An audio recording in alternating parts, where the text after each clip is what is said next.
In Staten Island, Lisa works as a kindergarten teacher with her assistant Megan. She is very passionate about her job, always making sure her students have fun but also learn things at the same time. All the kids love her dearly, yet Lisa can't help feeling dissatisfied with life. Once a week, she attends a poetry class led by teacher Simon, but her writing is always dismissed as boring or derivative. Her husband Grant never stops being supportive, always eager to read her poems and encouraging her to write more. Even after all these years of marriage, Lisa still loves him like the first day, but she can't help feeling frustrated with the lack of passion in their lives. The couple has 2 teenage kids, Josh and Lainey, who Lisa tries to communicate with to no avail. They ignore their parents most of the time, and when they do answer, they stick to monosyllables. They also prefer to order food and eat with friends in the garden instead of sitting at the table as a family. One afternoon, after Lisa's class is over, her student Jimmy is pacing the room while waiting to be picked up. It is then that Lisa hears him say something amazing. Jimmy recites a whole poem of his own invention, including complex concepts like beauty and God. Amazed and shocked by such a talent coming at such a young age, Lisa wastes no time in writing the poem down, and when babysitter Becca comes to pick Jimmy up, Lisa asks her a favor. She should write down any poems Jimmy says at home too. Later in the evening, Lisa enthusiastically shares the poem with Grant, who agrees is very beautiful, but he's also a bit disturbed by a kid speaking in such an adult way. The next day Lisa reads the poem in class pretending it's hers, and for the first time, she receives compliments from her classmates and even from Simon himself. From that on, Lisa begins keeping an extra eye on Jimmy, eager to know what else such a bright mind can come up with.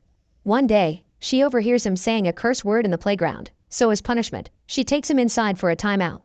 Once in the classroom, Lisa tries to get Jimmy to talk about his poem, wondering if the Anna that it mentions is his mother. However, Jimmy isn't interested in discussing poetry and says his mother is dead. Noticing Jimmy is more interested in the objects around the room, Lisa allows him to wander around while she recites an old poem and encourages him to find new sensations in everyday things, but Jimmy stays silent. After class is over, Lisa leaves Jimmy with Megan for a few moments so she can have a chat with Becca. When Lisa explains that Jimmy went from energetic in the playground to quiet in the classroom, Becca agrees, pointing out Jimmy does the same at home all the time because he's a weirdo. Lisa doesn't like the use of that word but decides to ignore it for now in order to ask about the poems instead. It turns out that Becca is the only one at home that knows Jimmy sometimes recites poetry of his own because his family doesn't pay attention to him. His father is always busy at work and his mother is away in Miami, which is why Jimmy considers her dead. The relative that actually spends the most time with Jimmy is his uncle, who often comes by and reads to his nephew. Glad to hear someone is supportive of the kid and clearly not approving of Becca, Lisa ends their little meeting, but before leaving, Becca gives her another poem Jimmy wrote at home yesterday.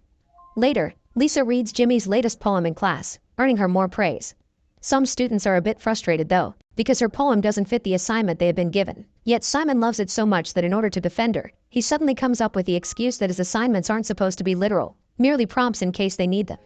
When Lisa returns home, she's in such a good mood that she tries to connect with Lainey and comments on how involved she used to be with her photography, especially since she was very talented with Grant's camera. Sadly, Lainey has no interest in old-style cameras and is happy to take a few pictures with her phone for her Instagram, which disappoints Lisa greatly because she doesn't see the artistic merit in it. Afterward, Lisa tries to call Jimmy's dad to discuss his son's talent, but she's met with the answering machine. This isn't the first time it happens. Lisa has been trying to contact him for days now, yet the man never calls back. Sometime later, while the whole class is having their nap, Lisa wakes Jimmy up on purpose and takes him to the teacher's bathroom. There, Lisa manages to get Jimmy excited about the idea of getting the point of view of an adult. He feels like a giant and enjoys snooping around, but soon he gets bored and requests to go back to his nap.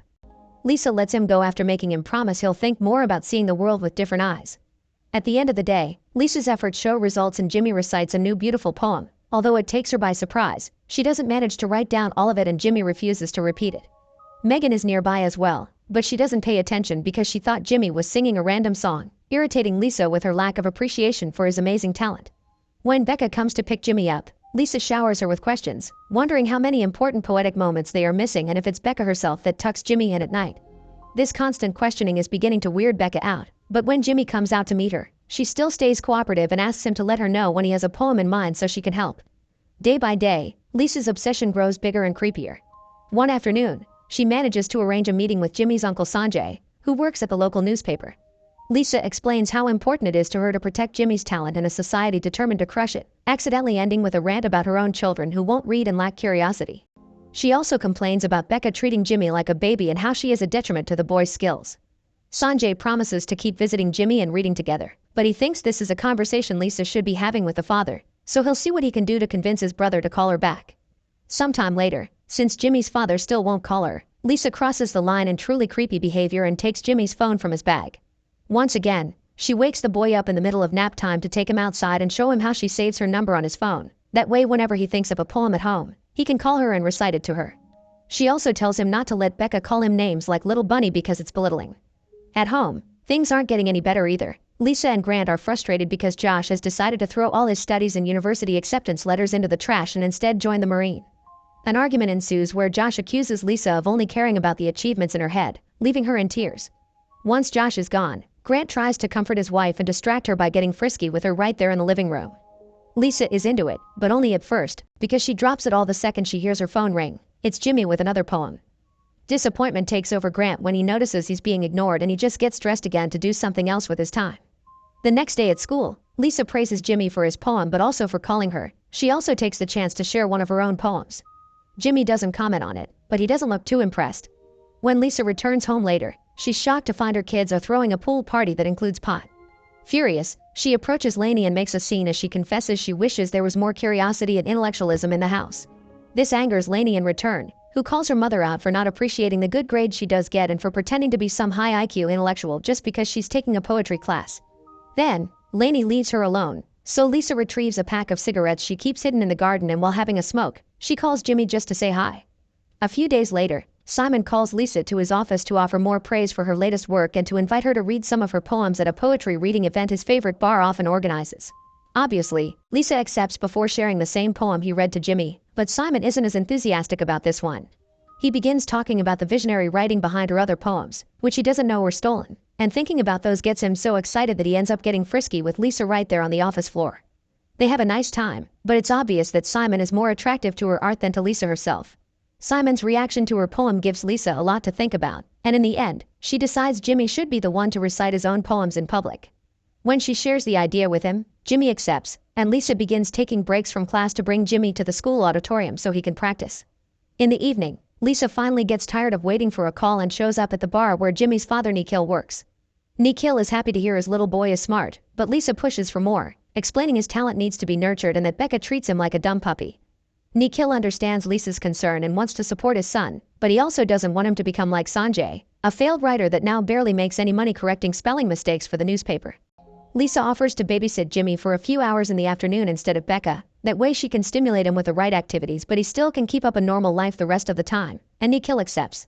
However, when Lisa brings up the poetry reading on Thursday, Nikhil forbids them from going because Jimmy has baseball practice with his friend that day, and keeping up the normal routine is more important.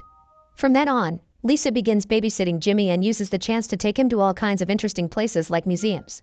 When Thursday comes, Lisa doesn't send Jimmy to baseball by lying and saying he hasn't been feeling well. Instead, she dresses Jimmy up in an adorable little suit and takes him to the poetry reading. Thanks to all the practice they did, Jimmy shines on the stage and recites his poems without a hitch. When the public asks who wrote them, Lisa admits Jimmy did, not caring that Simon is there.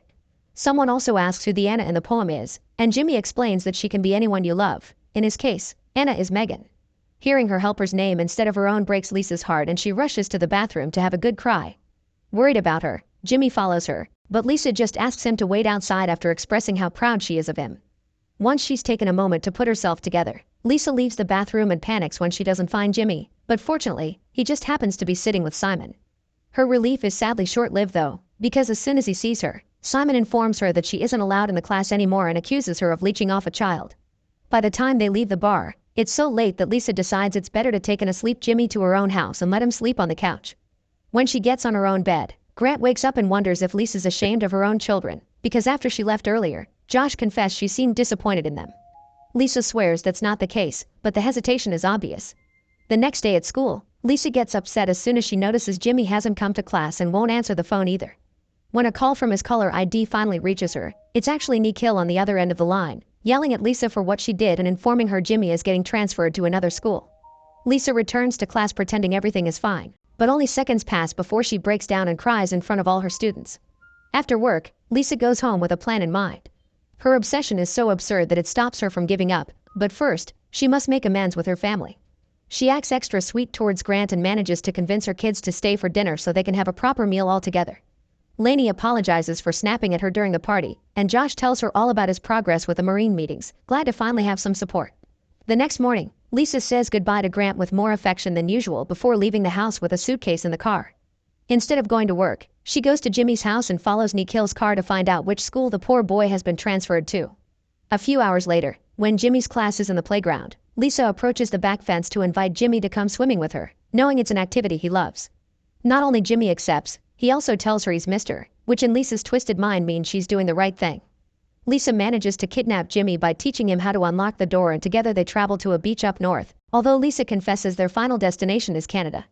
They spend the afternoon having fun together in the water, and Jimmy is having such a good time that he even gets inspired to create another poem. Afterward, they go to a hotel to spend the night. Once Jimmy takes a shower, Lisa goes next, but she barely gets to wash before she hears a weird noise. Jimmy has locked the bathroom door on purpose. Desperate not to lose yet, Lisa tries to bribe him with promises of more fun and ice cream, but Jimmy ignores her and grabs the phone, although he's having trouble using it. There's no getting out of this, so Lisa forces herself to accept defeat and try to end things as smoothly as possible, not to traumatize the poor kid. As she cries her heart out, Lisa explains to Jimmy he must dial 911, although he has no trouble using the word kidnapped on his own. Lisa also gives him the hotel name and room number before asking him to tell the cops she isn't armed. Once the call is over, Lisa manages to convince Jimmy to let her out so she can put on some clothes before the police arrive. While she brushes her hair, Jimmy comes closer and holds her hand because even if she kidnapped him, he doesn't like seeing her sad. It only takes the cops a few minutes to arrive, and when they do, they pick up Jimmy to place him in the safety of their car. Overwhelmed, Jimmy announces he has a new poem, but nobody listens. Make sure to subscribe and turn on notifications so you can watch more videos like this. Thanks for watching.